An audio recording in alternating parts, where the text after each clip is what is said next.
Welcome back to the Blackletter Podcast. We set out to create an entertaining and exciting podcast about law and business. Blackletter, the name, comes from the Gothic typeset. Over time, Blackletter became the only font that English law books were printed in. It made it harder for kind of the common person to understand what the English law books said. Blackletter came to represent something that was law, that was set in stone, that was sort of old and a well-settled fundamental principle of law. We're here to demystify black-letter law. We're here to demystify things that happen in business and law and where those two meet. And I hope you have fun listening.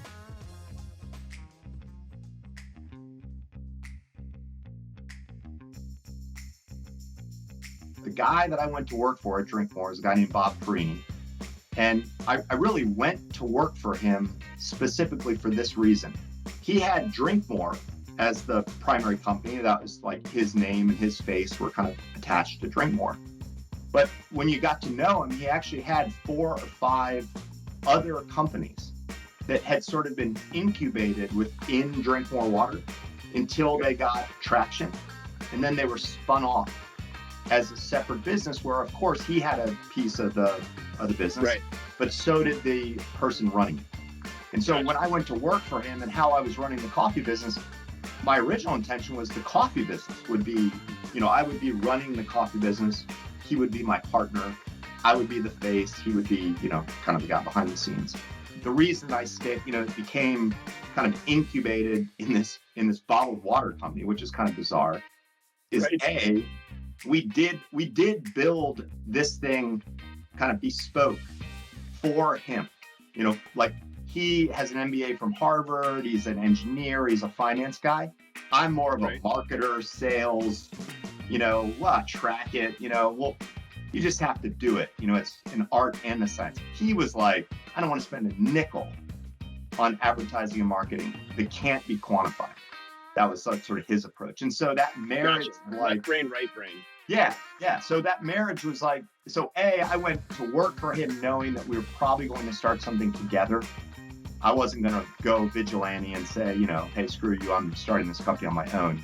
We were going to be partners. And that was sort of the understanding from the beginning. This Green Drinkmore Water company was an incubator for like a private incubator for multiple companies. That's pretty rare and pretty hard to find. But it sounds, Ben, like you encountered a business situation within the context of a different business where you saw a solution because of what you did. Yeah. And that's the genesis of the company, setting aside the technical details of being incubated inside that company, which is unique and interesting. So I understand you all left the same Fortune 100 company. That's right. How did you guys get together and what was the business planning process like? Hey, we're going to just leave and start a company, or hey, we're going to leave and start a company and here's where we have our clients and here's how we're going to get clients. What was the business planning process like and how did you chart that?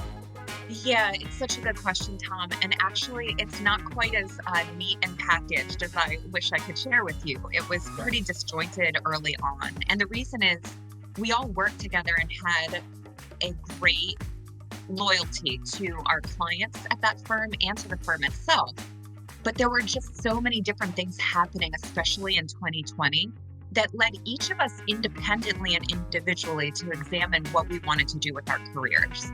I will tell you, my partners at some point, let's say around the water cooler, were talking about the challenges they were facing and at different times came to a decision to depart. I was kind of an afterthought in this conversation. I took advantage of a very generous voluntary separation package from the firm that we all worked at. And once I announced my departure and ended up leaving, my partner shared with me the opportunity to participate in this new venture with them. And that's where it started to come together. So was this sparked by COVID? I mean, it's kind of interesting because you hear about the Great Resignation and people taking their side hustle to be a full-time thing or just starting a new venture, moving into something different. Was that part of what happened? Like, what was your mental process there? Such a good question. So I'll say there's sort of 2 parts to it, and COVID is a big piece. On one hand, we were going through a very tumultuous time in the stock market, you and your listeners probably remember well, March of 2020, it was a terrifying time on every level, but even financial markets were very volatile and declining. So we had a lot of demands on us in the industry in general from clients. And I will speak for myself. I saw that as a very clear opportunity to do more and do our planning and our work more efficiently and more effectively using technology and other resources. So that sort of drove the thinking, the creative mind around what could we do to better serve clients and how would we do that in what format? Obviously led to us starting a firm. But the second part of it is just the need, the volume of financial planning needs ticked up very quickly in 2020, partly as a result of the volatility in the market, but secondarily, as resignations did start to pick up, more was put on to the shoulders of the remaining employees and staff, and more was expected, as with any industry. And we started to realize, I think, that we wanted to have fewer clients to serve so that we could serve them in a bigger way. And while we did everything we could to serve as many people as possible, where we are now in Reframe Wealth is a place where we have much more capacity to do deep dive quality work. My clarion call is employers. And this is where we come in as a company. We can show you, Mr. Employer, how you can offer, we call it an aspirational healthcare benefit. So what NUCA built was an aspirational healthcare system versus a deficit-based system. And employers can get that by simply the way they spend their money, by creating three simple things: alignment, choice, and relationship. In fact, my Forbes article just came out this morning about these three concepts. Any employer can have a NUCA type model benefit for their employees by simply changing the way they spend their money. And so we're helping employers across the country not just implement coaching, but literally transforming the entire healthcare system by the way they spend their money. Is that part of your personal mission or part of your company's mission? To actually not just to sell your services, but also to change the healthcare system? Absolutely, both. So our whole thing is to rise up and be of good cheer, not only for individuals, but we got to fix this. Healthcare is our nation's greatest financial economic crisis. It continues to go up faster than every other industry, and it's because there's this misalignment. And that's why I say alignment's the very first pillar. You've got to get the employer, the CEO, to go, wait a second. What do I want from healthcare, and who have I aligned to help me get it? And they don't. Right. They don't actually say, here's what I want, and now I'm going to monitor it to see if I'm getting it. And I'm actually going to set my own internal team who's helping me get healthcare to accomplish it. And they never go out to their consultants or brokers or benefit, agents and say, you too are going to be aligned. And so we're teaching CEOs, the first thing is to align your internal and external teams to help you reach your goals, which are to attract and retain top talent, to improve employee health, because when people are healthy and productive, you get a better product and your customers. 100% agree with you. Yeah. And so I think, how great is it for you to have a mission that you're aligned with that goes hand in hand with the business that you do? I mean, I can just see your passion. I feel like if I'm going to give advice to entrepreneurs after talking with you, Daryl, I'm thinking, be aligned, have a bigger mission than just your business. I mean, it's fantastic. We talked briefly about the Great Resignation and the article you've recently written about that. I laid out what I thought the Great Resignation was. What I've read is that just masses of people are resigning. What's the answer to that? I mean, I guess retention's part of it, but how do you recruit out of that? How do you flip that on its head? Well, retention is the third part, but the first thing that you need to do is basic, right? Now, what we're seeing right now in some of the larger corporations in particular is, well, if we walk into a recession, there's going to be more people available, I'm going to be able to hire. So there's those of us that have started talking about this. Remember the war for talent in 2000, 2001, when the bubble popped in my face? It's not getting any better.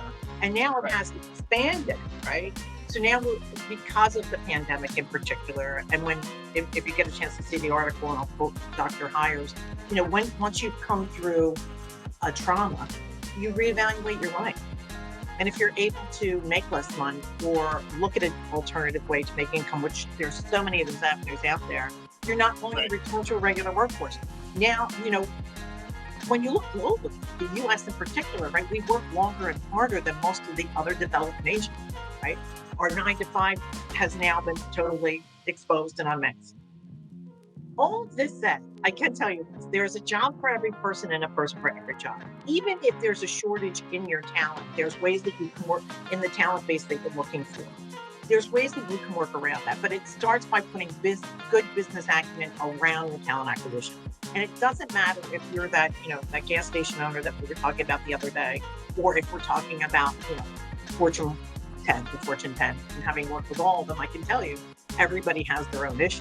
But once you apply these really good practices, and the name of the article is Turn and Face the Strange. The reason that we call that is it's a strange work. It is strange. What's out there? It keeps changing. It's morphing. The workforce isn't necessarily certain about what they want to do either. The core may be, I know I don't want to do that. But what am I going to do in the entry? But one of the biggest concerns I have that I was alluding to earlier is these organizations that are saying, well, we're going to hit a recession and people are going to flood back to the workforce. I'm not saying that. I mean, it would have to be catastrophic. So we have to learn and face this new world of work. And with that, we have to come back and really take a long, hard look at who we are as an employer. And that's the beginning.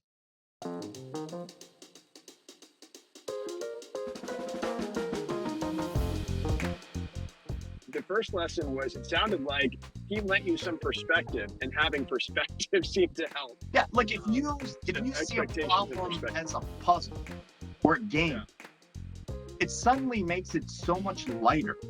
I mean, when you think about it, it's like people will play video games. I watch my son play video games where it's like, he gets into these jams, and then it's like a game to get out. And I was like laughing to myself, like, that's not dissimilar to when like a key employee says, hey, I'm giving you my notice. Again, there's always that disconnect between your expectations and reality.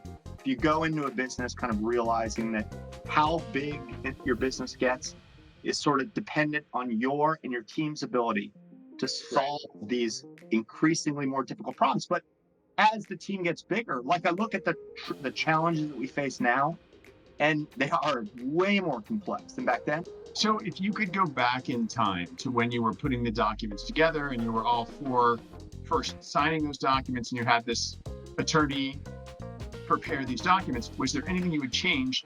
Again, not knowing that you wouldn't agree to march in the same direction, was there anything you changed about how the documents were done? Did they get in the way? Did they help? That was one of the hardest parts.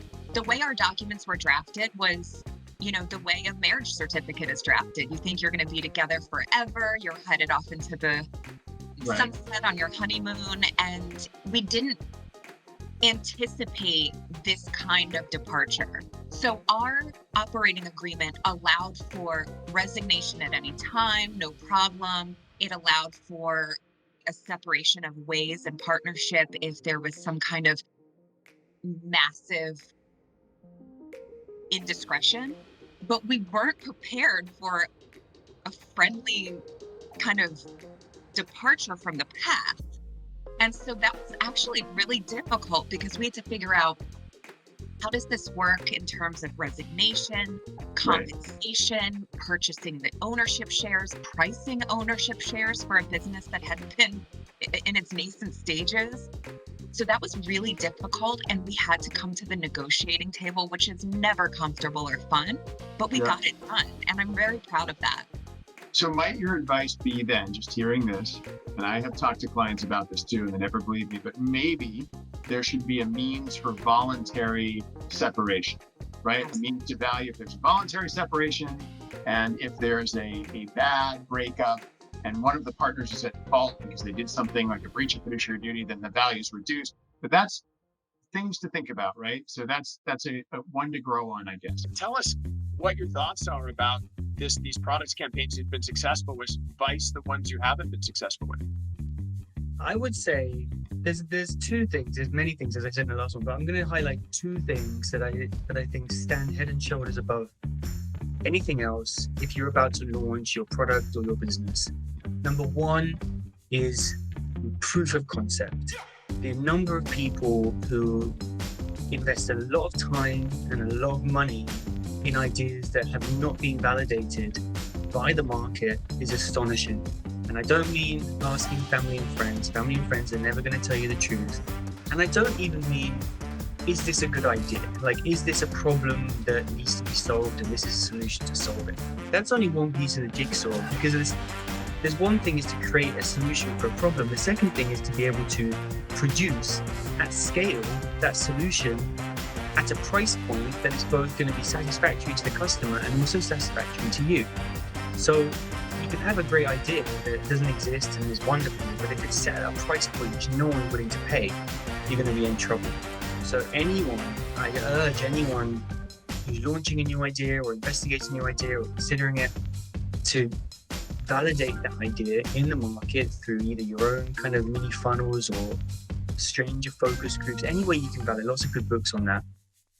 Validate that idea before you go too deep down that rabbit hole, because it's a hell of a cost you incur, both with your anxiety, with your finances, with your time, if you move forward with an idea that you could have found out right at the start wasn't going to be as successful as you wanted it to be. The second piece of it, let's just look purely at the most successful campaigns we've worked on, and maybe those that have faced the most challenges outside of validating the idea. I would say with the product launch is just transparency and honesty with the founding team. There's a massive difference when a founder that we work with is upfront, honest, transparent, visible, responds to questions, interacts with prospective customers, and really puts himself front and center and holds that accountability for the success of their launch, compared to founders who hide behind generic info at thisiscompany.com email addresses, position themselves as a brand rather than identifying themselves as the founder.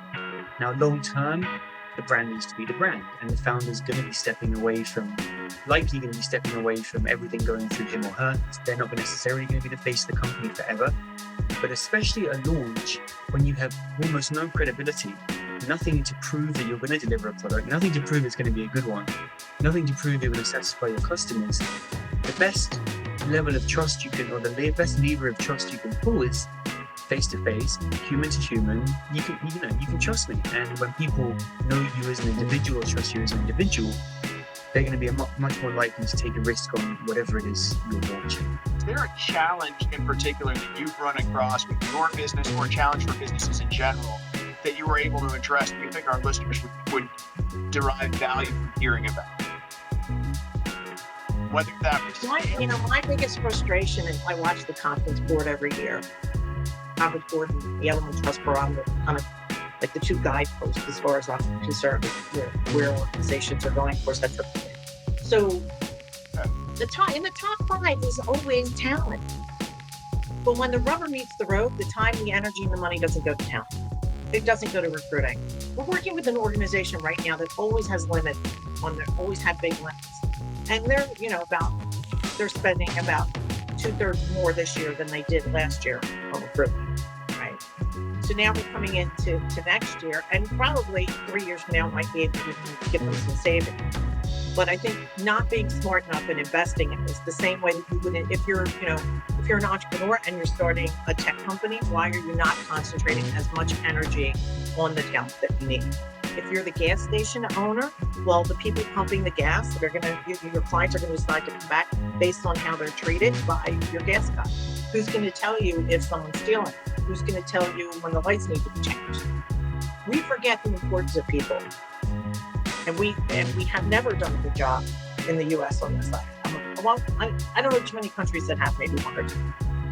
We need to really pay attention and say, this is a serious section of the business that we're not just going to talk about, we're going to put good practices around, and we're going to fund it. So you're not talking about just recruiting, but you're talking about culture and retention and managing the people that are there already.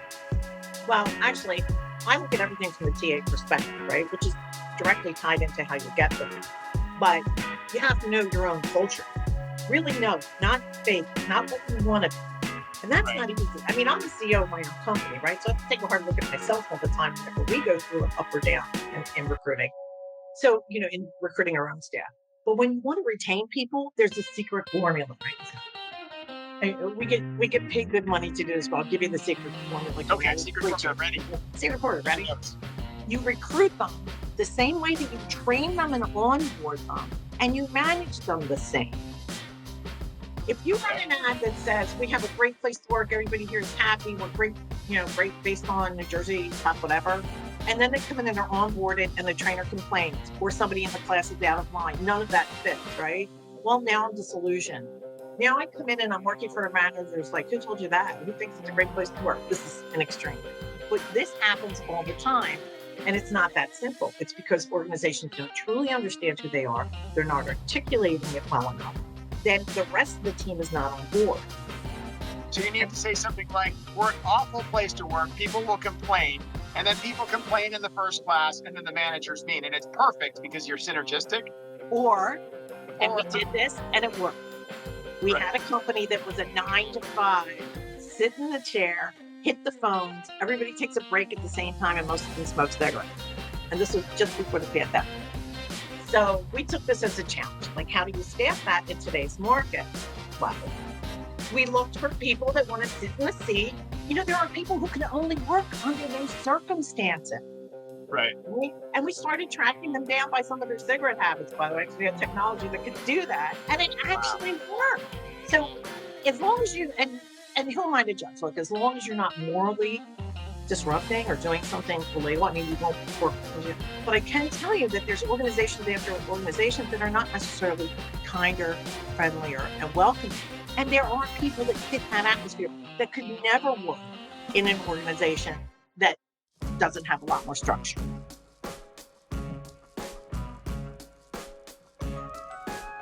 What advice would you give to people who are thinking about starting their own wealth planning business? Sure. So I would say two things primarily, Tom. Okay. One goes back to the challenge we just talked about, which is to have your documents set up properly. And if you're in a partnership, have that, for lack of a better word, prenuptial agreement. How will we separate ways amicably if we should have to? And I also think a lot of people in our industry and my business, they're not doing documentation to begin with. They don't have these robust partnership agreements. So that is absolutely critical. It's a non-negotiable, pay the money it costs to get it done.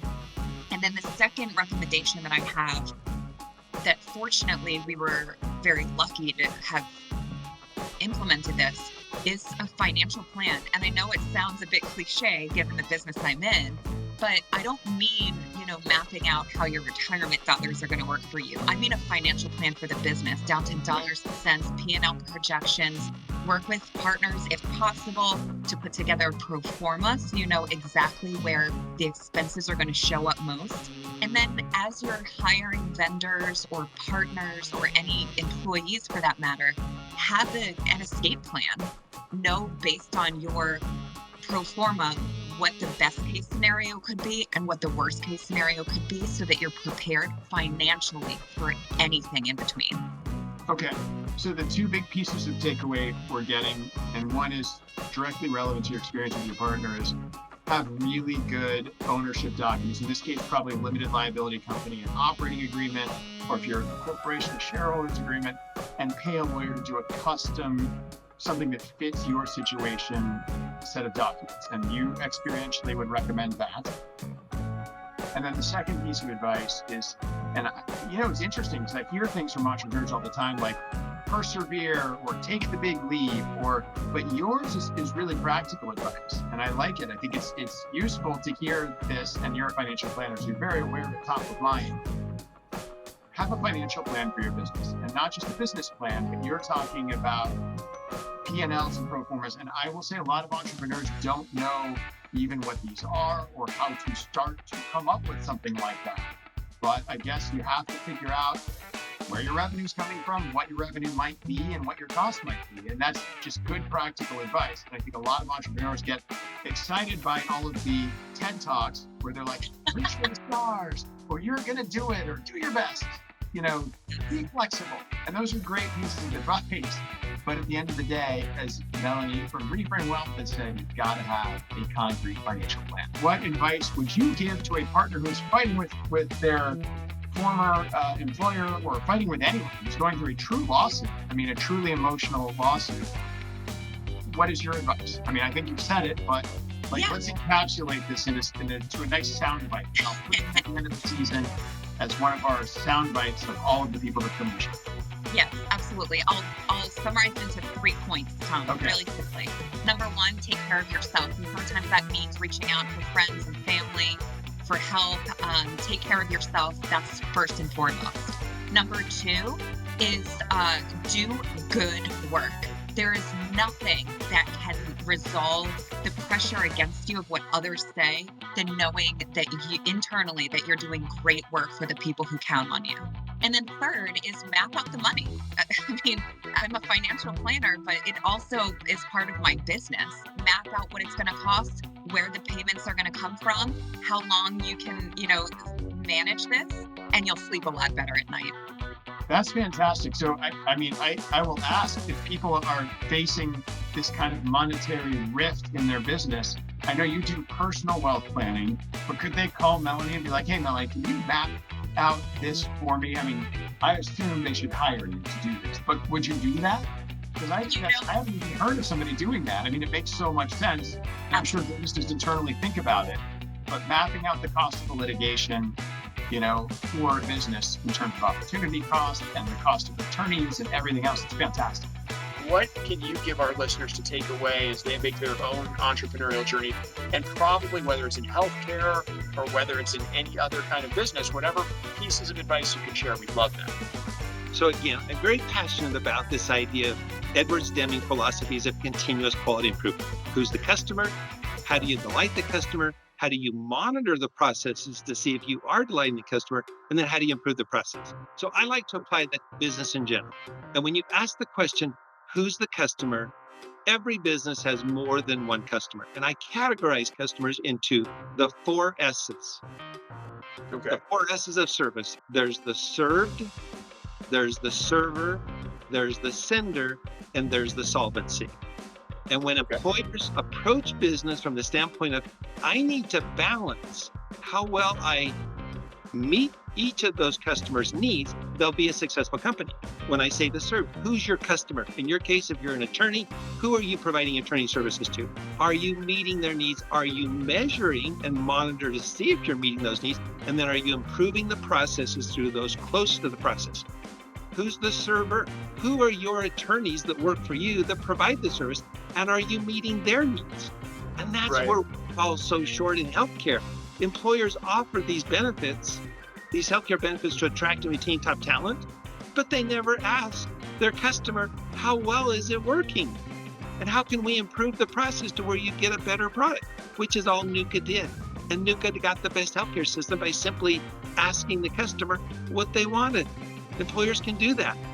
The third one is the senders. Who sends you business? Which customers, whether it's referral sources or categories or channels of sales, how well are you doing at meeting their customer needs? And then finally, solvency. You might ask, well, how's that customer? Well, business has to have more money coming in than what's going out. And so the solvency of the company is a customer. And it too, just like you balance, you can go out of business taking care of those first 3 customers, but if you will balance the needs of the solvency of your business as a customer, monitoring its needs and looking to see how to improve its processes, when you balance all 4 S's, you'll be a successful company. So the advice is balance the 4 S's, which are the serve, the servers, the senders, and the solvency. And I love the idea of the solvency and treating that as a 4th pillar. The biggest thing I take with me every day is just to be a good human being. And I know it sounds ridiculous and ridiculously obvious, but I think there's a lot of advice out there and a lot of business people out there who believe they have to position themselves on a pedestal.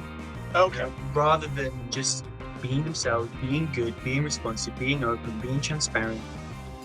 And so that's kind of one thing. But I also, there's a couple of pieces of advice that I got very early on that I think are very applicable to any entrepreneur and stuck with me. The first, let's stick with the English theme, comes from English comedian Ricky Gervais. And I've got a quote from him. I've got a quote from him on my wall. Nobody knows what they're doing either.